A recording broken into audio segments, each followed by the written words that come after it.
personal growth. We appreciate you being here today. And now, on to the show.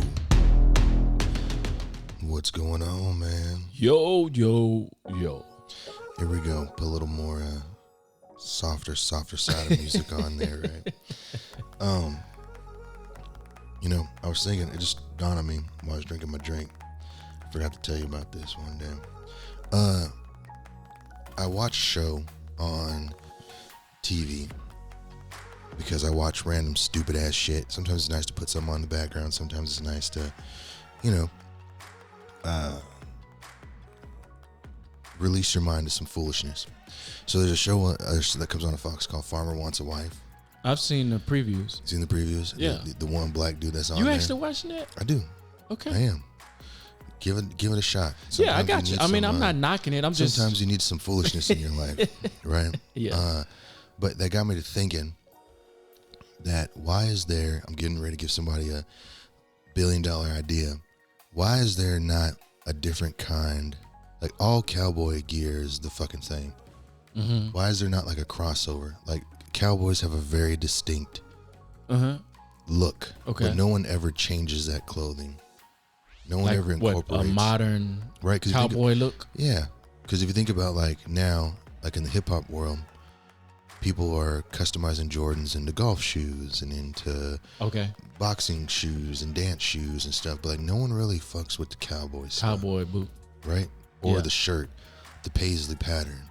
Or if they get dressed up, you have to wear a white undershirt with the blazer and a hat. Like, why is there no whatever? Not a lot of variety. Not a lot of variety at all. And then this is where my brain goes. So then my brain jumped to where I seen some black kids riding horses the other day, and they were wearing, they were sagging their pants and they had on Crocs, and I was like, not a good look either. I mean, but hey, that might be the modern cowboy. No, it was retarded looking, if you can still say that.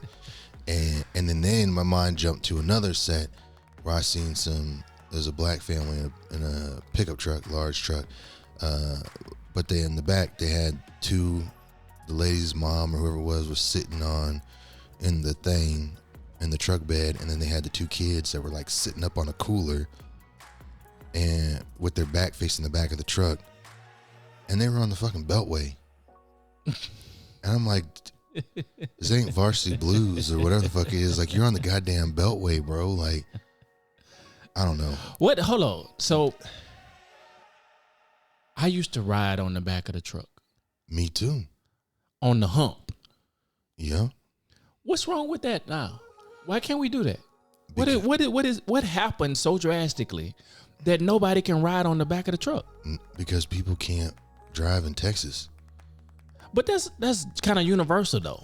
And it's almost a sin to ride on the back of the truck. This guy was sitting on top of a igloo, ass above the tailgate line, just waiting to fall out. To bounce out. Yeah, I mean, whatever. I mean, I'm a firm believer in doing stupid shit. But I was like, dude, people can't drive, bro. I don't know. Anyway, neither here nor there. Gotcha. What are we getting into in this episode? Man, we are going to discuss death and dying. Death? Oh my goodness, almost burped on this show.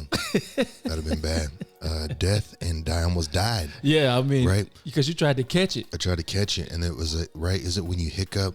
Is it when you hiccup that your heart skips? I think so. Yeah. Right. So I could die every time. Or I no, get it was hiccups. sneeze. I don't know. It's one of them. Because I think that's why people say bless you. Is it? Because I think your heart stops. I thought it was because back in the day they believed that you were sneezing out part of your soul, and they were trying to give you something back. Oh, I guess we need to do that research. All right. We got. Before we just make up crap, right? Okay, because you might be right. Well, I don't know. I don't look. One of them stops your heart. One of them stops your heart. Yeah. We will research and come back to you guys with Or if you know, tell us. Let us know in the comments. Yeah, right. Right after you like, comment, and subscribe. There it is. Y'all saw that layup? There you go. You like it, slam dunk. Death and dying. Yeah, it's an interesting topic, and especially accomplishing, what you set out to do before you die. It's just very interesting, and I had a lot of thoughts to it. But before we get sidetracked, we were having conversations before we started, about outside endeavors and things like that. And we had a conversation in the podcast previously. I don't know how many episodes it was. I don't know, but we're going to link that episode here somewhere because we're working on a 100th rebrand. Yep. So I need to make sure that these link things work before we have to test them out, right? We got to test it out. We got to test it out before that happens.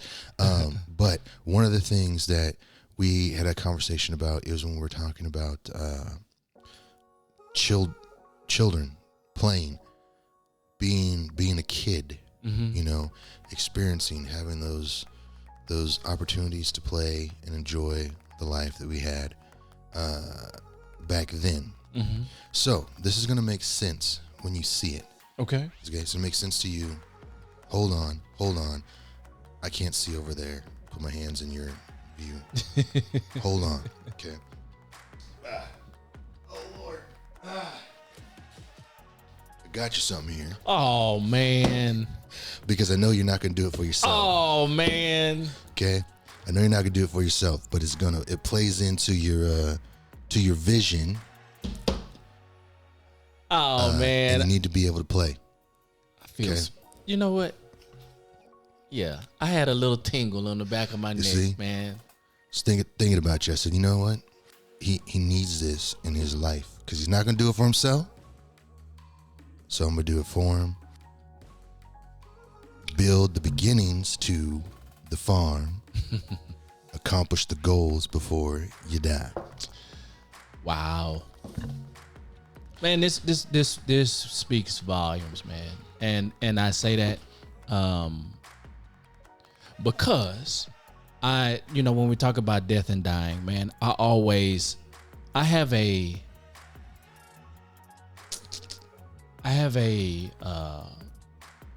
maybe, I don't know if it's fear is the right word, but I have a thought like, will I accomplish it? Right?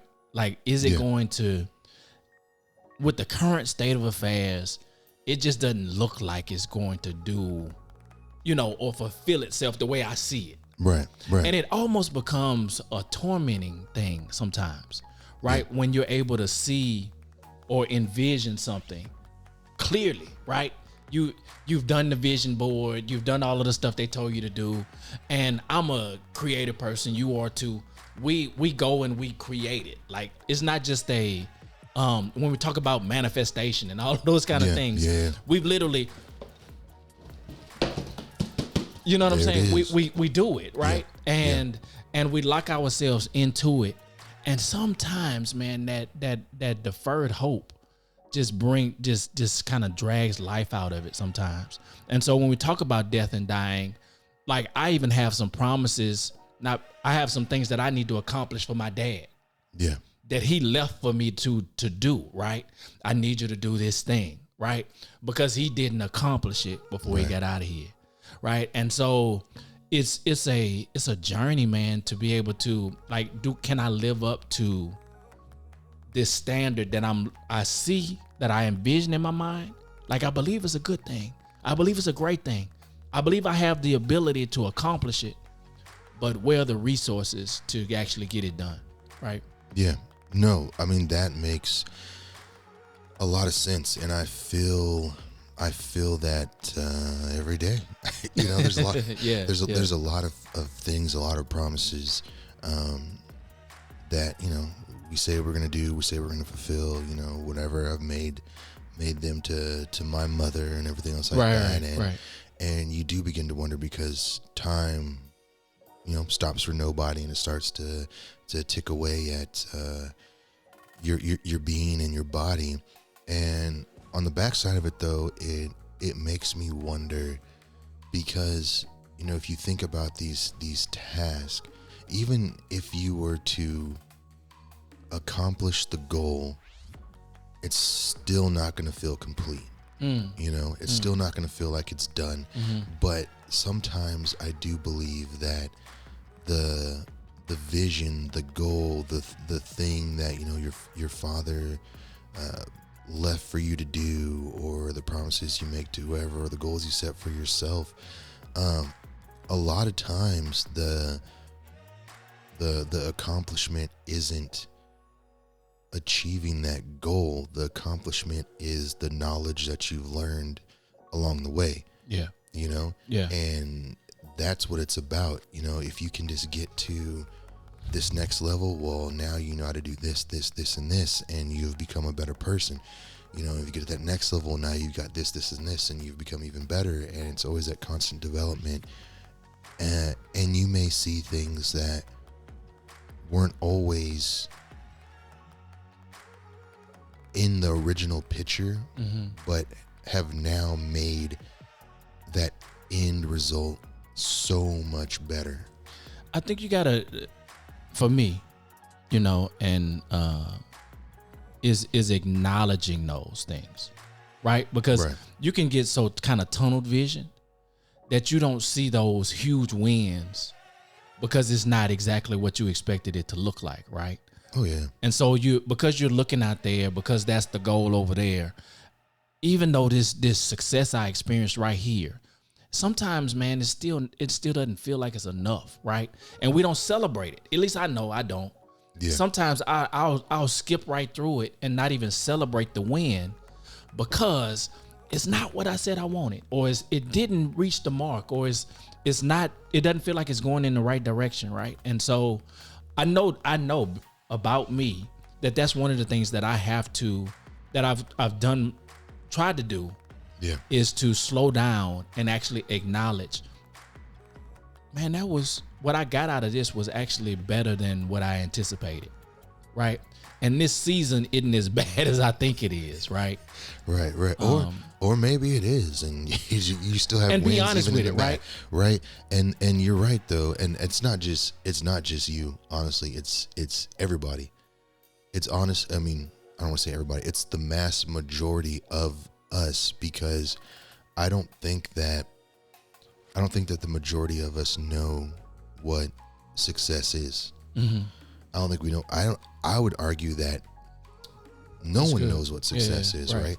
Because there's always going to be that next step. And you look at the people that have billions of dollars, usually the richer they are, the more miserable they are. Right. And it's not a money thing. It's not money. They say money doesn't buy happiness. Well, I disagree. Money can buy happiness, but ultimately it's the person, right? That person is searching for something. That person is searching for success, and they have not found it in their life. Yeah. And they have accumulated the money. They've got the things that they felt that they need to get. And they still don't have it. Haven't. No. Yeah. Right. Even on one of these, I was actually looking at there was a recent episode of Hot Boxing with Mike Tyson, and he had Neo on there, and they were talking about money and how once they had the money, they were like, well, fuck. I thought that this was right, that material success. Now that I have all these things, like, this doesn't feel right. Like, I'm supposed to feel whatever, and they didn't feel it. You look at the people that are successful. I hate to say, like you look at like the Robin Williams and the Anthony Bourdains and all these other things. The people that have success, have successful career, have money, they're doing their thing, not happy because something is missing, right? And some of that, obviously, you need a deeper level of help for. But I think really a lot of people don't know what success means and where their happiness lies. Therefore, it is hard to acknowledge those wins, because no matter where you are along that journey, you're still always looking there. Yeah. And not looking here or even the step in front of you. And it makes it very difficult. It just makes it very, very difficult. And when I was thinking, like, we're thinking of these topics, and like this popped into my head, like, I'm looking around and I'm looking at there's been a lot of really young people, I say young, but like 20s, 30s, 40s, 50s, 60s that have been dying recently. Yeah. A lot from drug overdose, a lot from suicide, a lot from, and really famous, popular people. Yeah. You know, someone top in their field, and it's frustrating. And this kind of goes back into previous episode we talk about relevance, is that people are so worried about being relevant that they're afraid to live the life that they really want. The true life, true life, to be who they are, yeah. right? And you see these people that kill themselves or overdose or whatever it is. There's a person in there that needs to be able to sit down and have a real conversation. There's a person in there that needs to be able to express, and they're never going to get a chance to because they're too busy looking way over there. Yeah. Way over there. Right. You know, or trying to appease everybody or make everybody happy or whatever the situation is. And it's just interesting that a lot of people can't sit down like we're sitting down and talk. Yeah. Right. You know? Right. Can't just sit down and have a normal conversation, right? No. Without maybe even feeling like they have to be on at all times, right? Yeah. You know, that idea of relevance that we did discuss, right, is always having to be that person in that moment, you know, and not be themselves in that moment. No, of course. And I think about even like guests that we've had on the show, you know, the very few of those guests were their true selves. Yeah. They were still that persona. Yep. Like, it's okay. You can drop the, because you can't, I'm afraid to drop the persona because I don't want anybody to see the whole who intent of some of those shows, man, was to talk to the person behind the video, right? Exactly. Talk to the person behind the content and the media production and all of those kind of things, and what you had to create in order to, or continue to create to, you know, have this thing to continue to move and pay and all of the stuff you have to do, right? We wanted to talk to that person, you know, behind the mask of it all. And they don't want to let it out. They don't want to let it out, man. And that's what's weird, you know, and it just bothers me that we're losing a lot of people, and there's a lot of people out there that are going through life, you know, marching their way to death, because we all die one day, right, without experiencing any type of real clarity or any type of real direction or any type of anything. You're just stuck in this redundant bubble, and you don't take time out to, even if it's with yourself, talk through your feelings, talk through your thoughts, talk through your fears, you know. I mean, and it's good to have someone to bounce those ideas off with, you know, or whatever. And I guess really that's why, right? Ultimately, that's why we kind of, one of the reasons why we created the show is to show, because there are not a lot of people out there that, you know, and this not like, oh,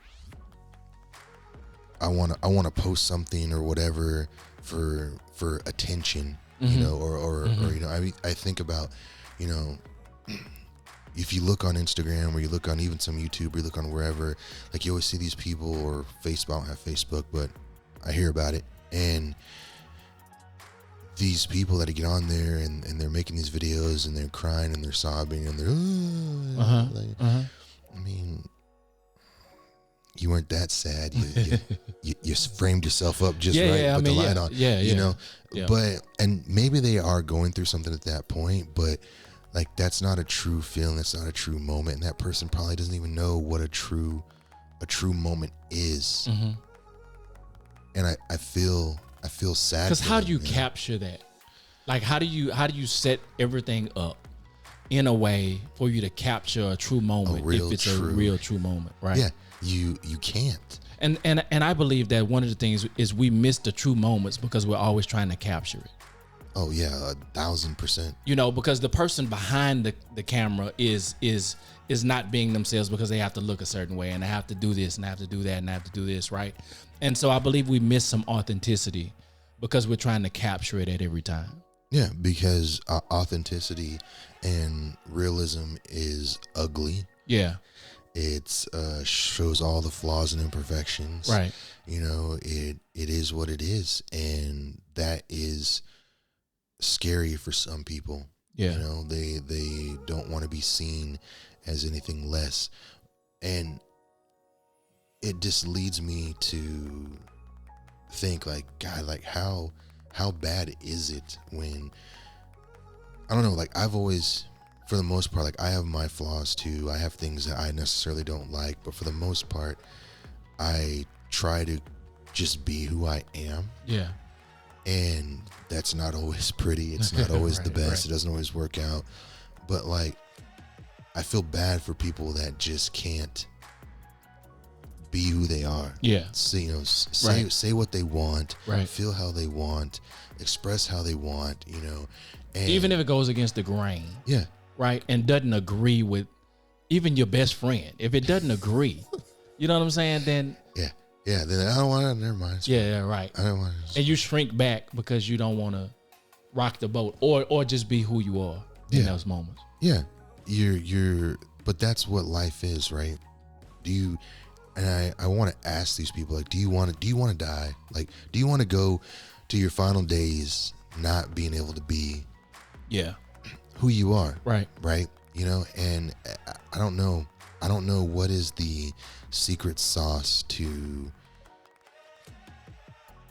spawn or push or motivate people to say, hey, today, it doesn't have to be every day. Today I'm going to do this. Mm-hmm. You know, and if you think back, there's always been, you know, think about like movies, right? There's the Liar Liar movie, right? Or the Yes movie, or like whatever, right? Which is yes,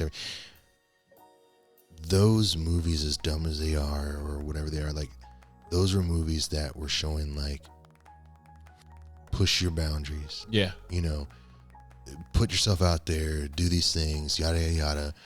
And why don't more people want to live in that atmosphere?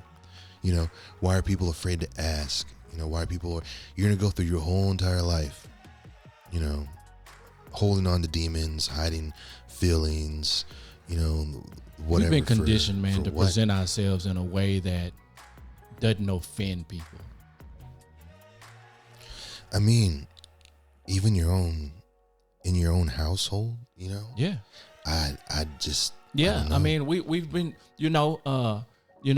as a married man, in order to let things move on, sometimes it's not worth it, to have some conversations, right? Sometimes it's not the energy that would be exerted to have it.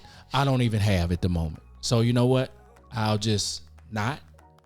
And it doesn't change it. Like it doesn't solve it. It doesn't do any of those kind of things. But at the moment, it doesn't drain me either. No. You know what I'm saying? And so for sure. Is it the best way? Absolutely not. Absolutely not. Well, I mean, that's hard though too, right? Like I agree. Well, me personally, I feel that not every, like if you have a significant other, partner, spouse, whatever, like I don't feel that everything needs to be discussed between you two. Yeah, I got it.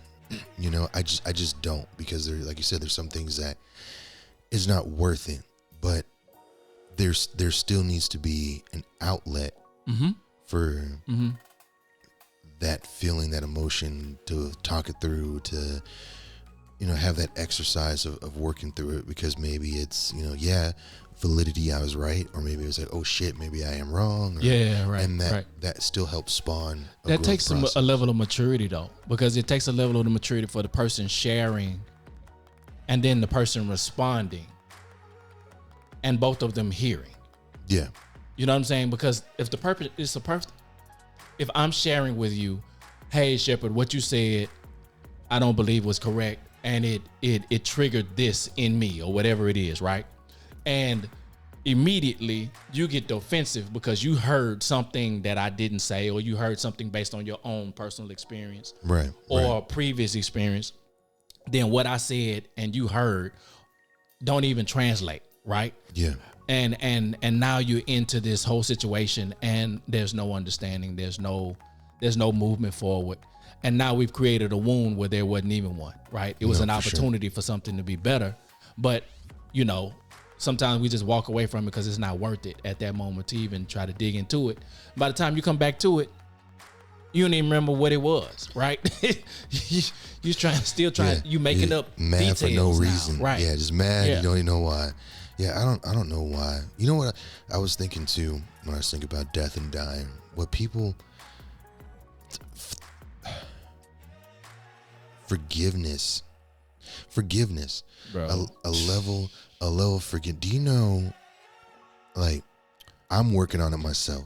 I need to be better at it myself, 1,000%.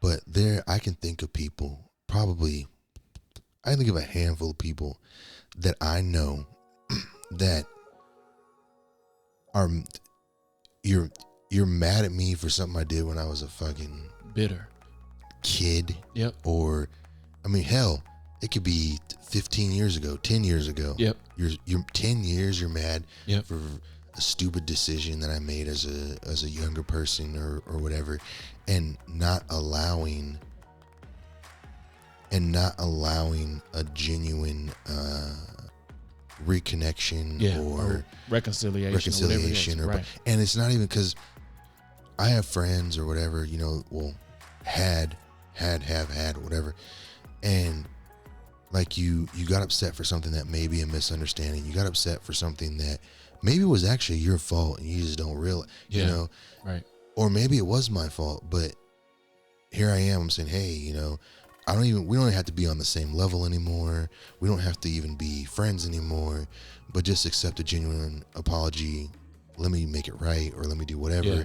And no, he's like, nah. They don't even accept it. Won't even accept it. That's not you at that point. That's something in them that is. Oh, for sure, but still, like, you really want to carry that all the way. It's a like, weight, that's weird. Yeah. It's just weird. I mean, the human emotion, man, is a crazy thing, and those triggers, man, are who knows what those triggers are, right? And people build walls around those things, and hold on to them for the rest of their lives, right? For no, like they literally put a tower around it and say you can't touch it, you can't apologize for it. I'm gonna hold on to it because it's gonna validate how I feel about you, and I'll never open myself up to that again. And now there's other relationships that they'll never have because they built because of that one thing right there. And that's unfortunate, man. It is unfortunate, and I feel bad for those people, but also I'm like, really, like, and I can't be mad, right? Because like I said, like, stuff with my father and my past and everything. Yeah. Like, I hated him and I held so much grudge against him, and like, he passed and he's been gone now for a while. And as I'm working through it for myself, I'm like, you know what? The man's fucking dead. Yeah. Like, it doesn't matter. Yeah. I'm never gonna get my answer. Yeah. I'm not gonna be able to ask my question. Yeah. I'm never gonna hear, I'm sorry. I'm never gonna be able to say sorry. Like, why am I still holding? I can't do shit about it. I literally cannot do shit about it. So it's good. I think it's great, right? And I can be honest and say I have some, we have similar points, right? Mine isn't there, but we all have these buckets, right? Yeah. Of stuff that we feel like, man, there's nothing I can do with it, right? So the water just sits in the bucket stagnant because I can't pour it out. I can't do anything with it. It just stays there, right? And I walk by it every day. Yep. And I can't bring myself to do anything different with it. And so I believe that we have to continue building trustful relationships that it allows us to believe it can happen, right? That, no, I can't do anything about this one, but if I can build a solid relationship over here, that means I have the ability to do it. Yeah. Right. And if I can build it here, that means I could have built it there. Right. If I'd had the time, if we'd have had the opportunity, then that means I'm capable. Right. So right. at least I can start with I'm capable of doing it. I just didn't get the opportunity to do it. And maybe that's a first step towards being able to dump out that bucket. Yeah. No, because I I believe that leads to some even forgiveness within ourselves, is that I just didn't have the time or maturity or whatever it was at that point, right? Yeah. But now I'm realizing that me holding this is not helping me, and I am capable of forging better relationships. And I think the positive thing is in actually doing it, right? Right. Forgiving when you have the opportunity, or acknowledging you're wrong when there is one, and not repeating that cycle. Because then now I believe that gives you power back. Right. And then you need the other person to stop being a bitter ass bitch. That too could help. But if they don't, then, you know. But it's a sad life. It is. I don't disagree with you at all, man. I don't disagree with you at all. There was one thing, man, that we were talking about time, and we're talking about all those things. And I don't know why, but I think I do know why now. This past Sunday, I had a vest on, you know, and I was like, man, you know what? I have my great grandfather's pocket watch. And it was my dad was raised by his grandfather. Right. So my great grandfather. And then my dad gave me the watch, right? And I put the watch on. And this is the man who, right out of sharecropping, black man with a family, bought 200 acres of land in deep South. Right. Right, which is unheard of. And I can imagine the timing of that. And now I'm sitting here with this gold timepiece, right? That you got to wind up for it to work. And it's the chain is hanging from my, you know what I'm saying? And I felt something different. And it was this, it's hard for me to explain. But there was a push in it, because where is that level of intentionality in me? Because it's in the blood, and it's flowing. And I'm thinking the same thing even with you, right? With your dad and the cars and all of those things, right? That same level is in all of us, you know, to reproduce at a high level, right? How do we get out of our way to be able to do that? And I think it happens when you have people in your life who are willing to speak into kind of who you are, and have heard the dream, have heard the goal, you know, and are selfless enough to remind you, you know, in a tangible way. And so, yeah, man, I think,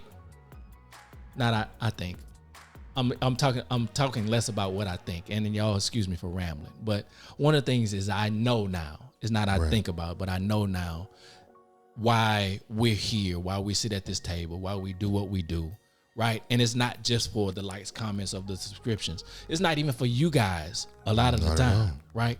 It's for the building of a relationship that is going to transcend all of the negative things that we've endured, to show us that it can be done, right? And to show us that it is possible, and to show us, to remind us when life is happening, that there's still time on the clock. You know, I put on you guys won't notice, but I put on the Suburban t-shirt yesterday. Oh shit. And I went out in it, and I was like, dang it, I should have took a picture, right? It was one of the moments. But I put on the t-shirt, and I was like, man, I remember when, right? And this was a collective effort, right? Yeah. And if we can do this, then we can do that too, right? Because it's the same build up, right? Same thing, right? And so, nothing's lost. And we'll talk about Suburban another day. But, you know, I think it was just, I think this is intentional, man. Yeah. I like it, man. Intentional. Everybody, you still got time. Still time on the clock. Still time. See it there? Yep.